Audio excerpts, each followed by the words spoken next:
চম্পকলতা সখীর বাড়িতে এসে এক অদ্ভুত দিব্য দর্শন। দেখুন কি সুন্দর। আধুনিকতার ছোঁয়া থেকে অনেক দূরে এই গ্রাম।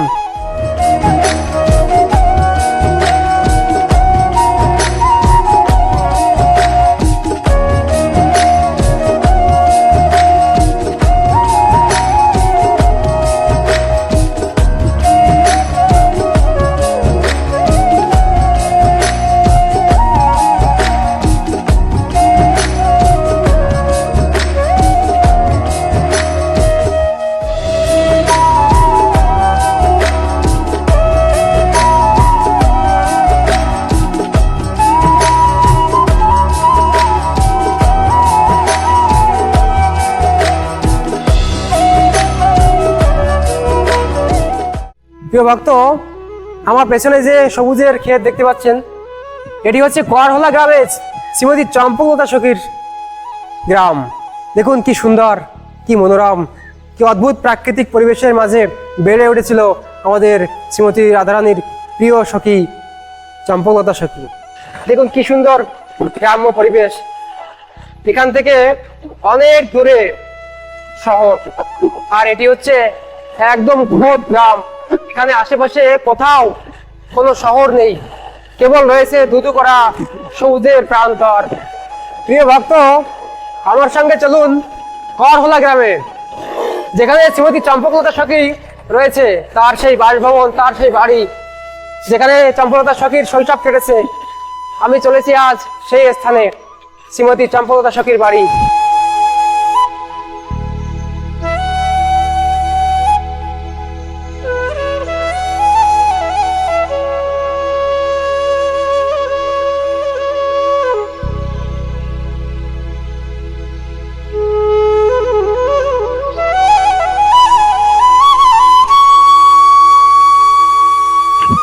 আমরা চলে আসছি, আর ঝড় বৃষ্টি শুরু হয়ে গেছে। দেখেন এখানে লেখা রয়েছে চম্পকলতা সখী রাসমণ্ডল। আমি এই মুহূর্তে দাঁড়িয়ে রয়েছি প্রাণেশ্বরীর প্রিয় নর্মদা সখী চম্পকলতা সখীর বাড়িতে। দেখুন এই হচ্ছে বাড়ি ঢোকার প্রধান আঙিনা। চলুন চম্পকলতা সখীর বাড়ি আমরা দর্শন করি।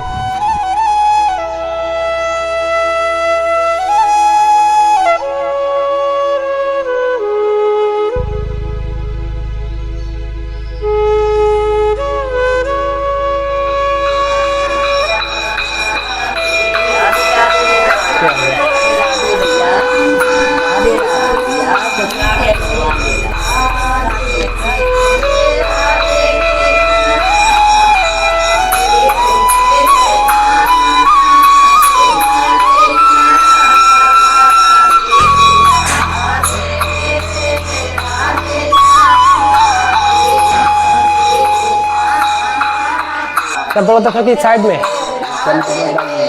और ये चित्रा जी चित्रा जी की सेवा फोटोग्राफर। अच्छा अच्छा। पहले कैमरा नहीं थे तो हाथ से बनाती थी फोटो। चंपकलता सखी क्या चंपकलता की सेवा राधा रानी के लिए खोआ बनाने, भोजन बनाने की, रसोई की सेवा। अच्छा अच्छा। खोआ रखती हैं।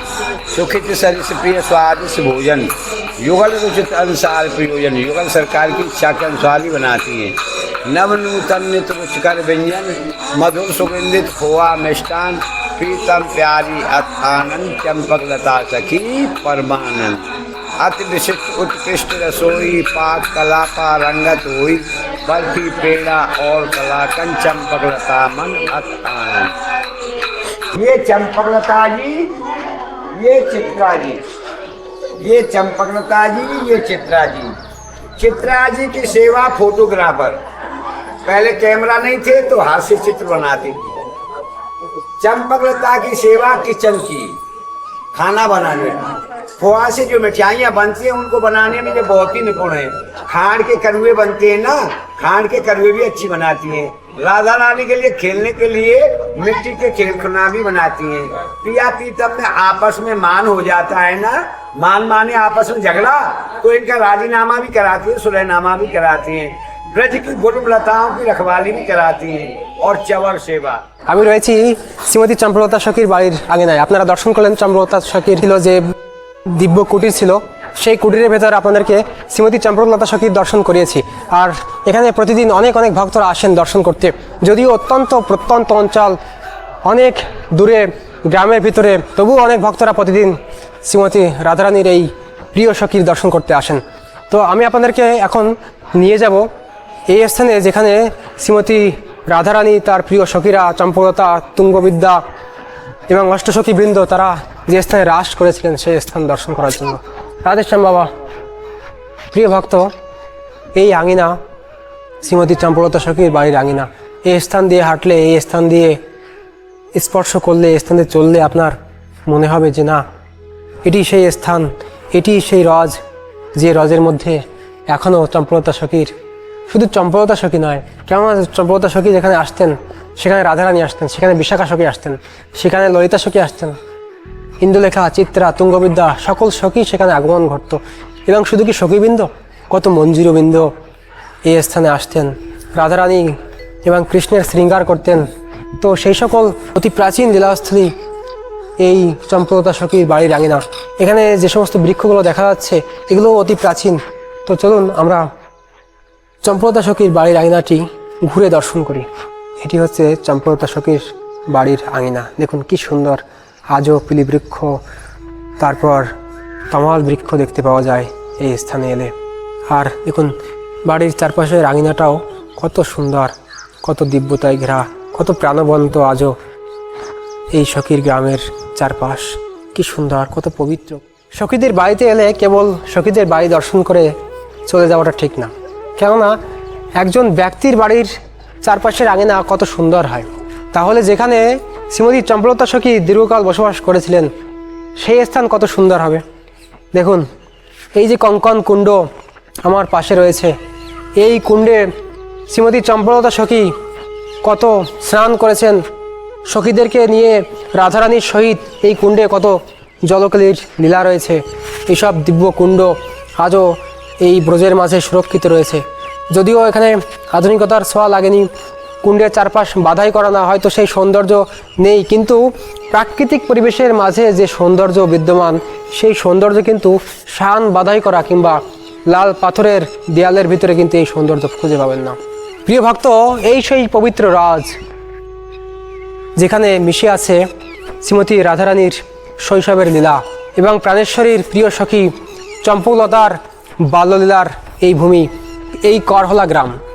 এই গ্রামটির করহলা নাম হওয়ার কারণ হচ্ছে চন্দ্রাবলী সখীর মাতামহীর নাম হচ্ছে করলা দেবী, আর সেই করলা দেবীর নাম অনুসারে এই গ্রামটির নাম হচ্ছে করহলা গ্রাম। আর এটি সেই গ্রাম যেখানে চম্পকলতা সখীর শৈশব বাল্যলীলার ভূমি। আজও এই রাজে মিশে আছে শ্রীমতী চম্পকলতা সখীর চরণ রেণু। যদি এই চক্ষু বন্ধ করে হৃদয়ের চক্ষু খুলে দেন তবে আপনি দেখতে পাবেন এই বৃক্ষে রয়েছে চম্পকলতা সখীর ছোঁয়া। এই আঙিনা, এই রাজ যেখানে মিশে রয়েছে সখীদের চরণ রেণু, কৃষ্ণের চরণ রেণু, রাধারানীর চরণ রেণু। আর এই যে বৃক্ষগুলো এখানে রয়েছে, এই সকল বৃক্ষ সেই পিলি বৃক্ষ, যে বৃক্ষে রয়েছে রাধারানীর স্পর্শ, রয়েছে শ্রীমতী চম্পকলতা সখীর স্পর্শ। এখানে কেবল চোখ মেলে সব কিছু দেখা যায় না, কেবল অনুভব করতে হয়। কেবল প্রাণেশ্বরী কৃপা হলে সেই দিব্য অনুভূতি আপনার ভিতরে জেগে উঠতে পারে। আর আপনিও সেই অন্তর্মুখী হয়ে যদি একবার কান পাতেন, একবার যদি চোখ বন্ধ করে সেই দৃশ্যকে চিন্তন করেন, তবেই কেবল তার অনুভব করতে পারেন। আর একভাবে অনুভব হতে পারে যদি আপনি কোনো মহতের কৃপা লাভ করেন, যদি কোনো মহতের সঙ্গ হয়, যারা যারা সেটাকে অনুভব করেছে তারাই পারে আপনাকে এই অনুভব দিতে। আমার মতন মাতৃসজীব যার কোনো প্রেম ভক্তি কিছুই নাই, সে আপনাকে কী বা দিতে পারে। চম্পকলতা সখীর বাড়িতে এসে এক অদ্ভুত দিব্য দর্শন। দেখুন কি সুন্দর, ময়ূর নিম বৃক্ষের ডালের উপর দিয়ে লেজ দুলিয়ে দুলিয়ে চলছে। শুধু একটি নয়, আরও অনেক ময়ূর রয়েছে। দেখুন দেখুন এই কর্নারটা দেখলে বুঝতে পারবেন কি সুন্দর সখী গ্রাম। আজও এখানে ময়ূরেরা নৃত্য করে, গাছের ডালে ময়ূরের লেজ ঝুলে থাকে। কি অপূর্ব দিব্য সেই দর্শন। এই মুহূর্তে যে দিব্য সৌন্দর্য দেখছেন একদম সম্পূর্ণ ব্রজবাসীদের গাঁও। এটি আধুনিকতার ছোঁয়া থেকে অনেক দূরে এই গ্রাম। তো প্রিয় ভক্ত, আজকে আমাদের ভিডিও এই অবধি ছিল। আপনাদের কেমন লাগলো অবশ্যই সেটা কমেন্ট করবেন। সকলকে রাধে রাধে।